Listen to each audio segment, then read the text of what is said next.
नमस्कार. फूडकट्टामध्ये आपलं स्वागत. आज मी करणार आहे नमकीन चिवडा, नमकीन स्नॅक्स करणार आहे. चहाबरोबर परफेक्ट असा हा स्नॅक्स असणार आहे. पोह्याचा चिवडा आहे. पोह्यामध्ये 2 प्रकार असतात, एक पातळ पोहे आणि जाड पोहे. जाड पोहे आपण कांदा पोहे म्हणून करतो, भिजवून करतो. पातळ पोह्याचा चिवडा करतो. हा पातळ पोह्याचा चिवडा क्रिस्पी तर होणारच, पण तो आणखी क्रिस्पी होण्यासाठी मी ह्या चिवड्याच्या रेसिपीला कुठले सिक्रेट जिन्नस घातले ते तुम्ही बघण्यासाठी माझी रेसिपी शेवटपर्यंत बघा. रोजच्याच चिवड्याला मी एक युनिक असा चटपटीत ट्विस्ट दिला आहे. तो कसा दिला आहे, त्यासाठी काय जिन्नस घातलेत, काय सिक्रेट जिन्नस वापरलेत ते तुम्ही बघा. रेसिपीला आपण सुरुवात करू. गॅसवर कढई ठेवली आहे, त्यात आपण पोहे भाजायला घेऊ. ऊन दाखवलं आहे पोह्याला. हे पातळ पोहे हे आपण भाजून घ्यायचे. हे जाड पोहे असतात ज्याचे आपण कांदा पोहे करतो. हे पातळ पोह्याचा चिवडा करणार आहे. याचा आपण भाजून घेऊ. गॅसची फ्लेम लो ठेवायची भाजताना.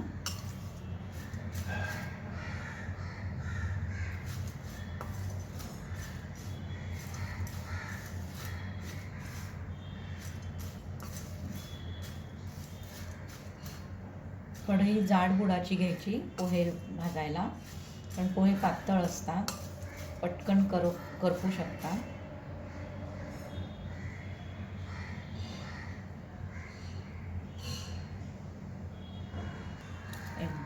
आवाज येतोय. आपले पोहे आता भाजून झाले. आपण आता कढईत तेल घालू.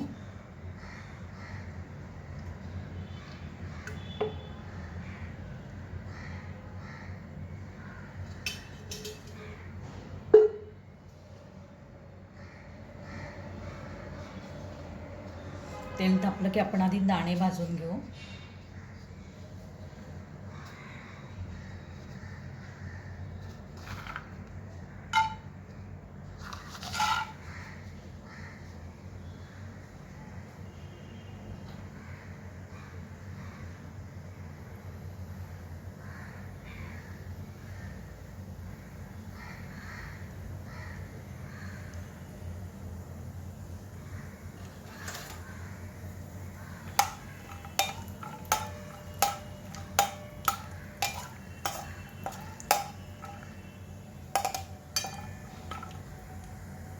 दाणे आपले भाजून झालेत, आपण काढून घेऊ.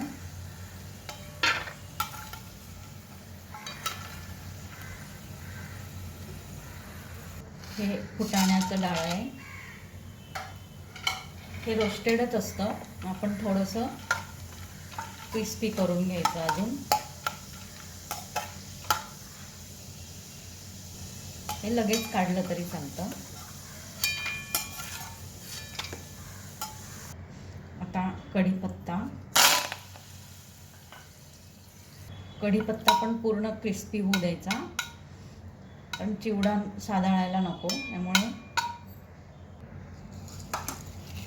आता हे जे कांद्या पोह्याचे पोहे जाड, हे आपण तळून घेऊ यामध्ये थोडे थोडे करून. हे जाड पोहे तळून घेताना तेल वाढवायचं, कारण ह्याला तेल जास्त लागतं.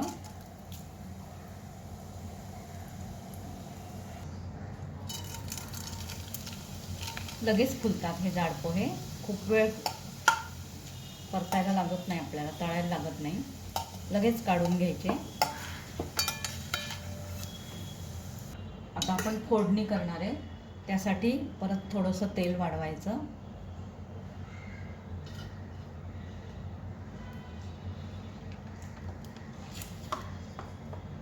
आता या स्टेजला आपल्याला थोड्या वेळ गॅस बंद करायचा. मोहरी तडतडली की मोहरी भरपूर घालायची, छान लागते. तर गॅस बंद करू. त्यात हळद घालू. हळद व्यवस्थित भरपूर घालायची, कलर पण येतो चिवड्याला. लगेच तिखट घालायचं. मीठ. गॅस बंद करायचा या स्टेजला. मीठ घालायचं. हिंग, तुम्ही आमचूर पावडर घालू शकता. आता आपल्याला हे आपण परत आता गॅस चालू करू. गॅस चालू करून आपण हे थोडं मसाले हलवून घेऊ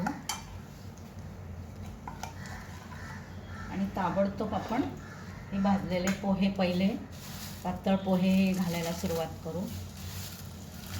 हे एकदा घातल्यावर, एक लेअर घातल्यावर यात आपल्याला हे भाजके पोहे घेतलेत मी. हे भाजके पोहे घालते. हे भाजायला, तळायला लागत नाहीत, क्रिस्पीच असतात हे. आणि आपण हे जे सगळे तळून घेतलेले जिन्नस आहेत, जाड पोहे, दाणे, डाळं, हे सगळं आपण आता यात मिक्स करणार.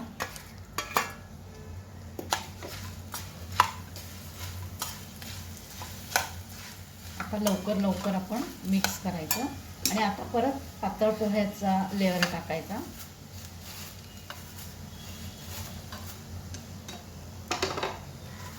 म्हणजे काय होईल, दुसरे जे आपण जिन्नस घातले, भाजके पोहे आणि जाड पोहे, ते छान मिक्स होतील. ते मध्ये घालायचे आणि मग परत पातळ पोहे घालायचे, म्हणजे छान मिक्स होतं सगळं. आता हे परत पातळ पोहे जेवढे उरले ते सगळे घालू आणि छान मिक्स करून घेऊ आपण. आता आपण गॅस बंद करायचा सगळं मिक्स झाल्यावर आणि शेवटी आमचूर पावडर टाकू आणि पुन्हा एकदा हलवून घेऊ.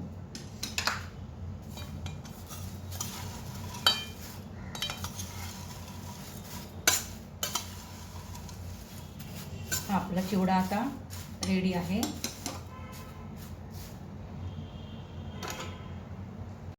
आता तुम्ही पाहिलं मी पोह्यात क्रिस्पीनेस येण्यासाठी जे जिन्नस घातलेत ते म्हणजे कांद्या पोह्याचे जाड पोहे तळून घेतले, ते त्यात घालण्यासाठी, मिक्स करण्यासाठी. आणि आपण त्यामध्ये आमचूर पावडर शेवटी घातली आणि तिखट, मीठ, हळद हे सगळं छान मिक्स होण्यासाठी आपण फोडणीच्या तेलातच तिखट, मीठ, हळद घातली. म्हणजे मग पूर्ण चिवड्यात ती मिक्स होते. जर तुम्ही नंतर वरून टाकली, आधी फोडणीत पोहे टाकल्यावर नुसती हळद फोडणीत टाकून नंतर तिखट, आमचूर पावडर घातली तर आमचूर पावडर चालते, पण तिखट आणि मीठ जे आहे आणि हळदसुद्धा तर तुम्ही फोडणीत टाकली तर मग छान रंग, म्हणजे त्याचा तिखटपणा जो आहे तो सगळ्या चिवड्याला मिळतो, सगळ्या चिवड्यात आपल्याला त्याचा स्वाद मिळतो. आणि त्यामुळे काय होतं, नंतर असं ते तिखट दिसतं लागलेलं चिवड्याला. जर आपण नंतर वरून घातलं तर ते तिखट दिसतं, काही ठिकाणी तिखट लागतं, काही ठिकाणी लागत नाही. म्हणून आपण फोडणीच्या तेलात तिखट, मीठ, हळद सगळं एकदम घालायचं, म्हणजे मग छान कलर पण येतो आणि सगळीकडे ते एकसंध असं मिक्स होतं. असा हा आपला छान कुरकुरीत चिवडा याआधी पण मी टिप्स सहित केला आहे, पण आजचा वेगळा आहे, आजचा जास्त क्रंची आहे आणि त्या दिवशीचा पण आहे. तो मी तुम्हाला डिस्क्रिप्शन बॉक्समध्ये लिंक त्याची पण देईल, कारण त्यात मी भरपूर टिप्स सांगितल्यात. जे पहिल्यांदा करतात त्यांचं बऱ्याच वेळा पोहे आकसतात किंवा तिखट, मीठ नीट लागत नाही चिवड्याला. त्यासाठी मी कसे भाजायचे पोहे, ऊन नसेल तर काय करायचं, हे सगळं मी त्या रेसिपीमध्ये तुम्हाला सांगितलं आहे. ती रेसिपी तुम्ही माझी बघा, मी पण लिंक देते डिस्क्रिप्शन बॉक्समध्ये त्या चिवड्याची. आजचाही पोह्याचाच आहे, पण त्याहून अधिक काही वेगळे जिन्नस घालून मी हा क्रंची असा केला आहे. आणि मी डिस्क्रिप्शन बॉक्समध्ये प्रॉडक्ट्सच्या लिंक्स पण देते शॉपिंगसाठी तुम्हाला. ते तुम्ही प्रॉडक्ट्सच्या लिंक ओपन करून तुम्ही घरबसल्या शॉपिंगचा आनंद घ्या. धन्यवाद.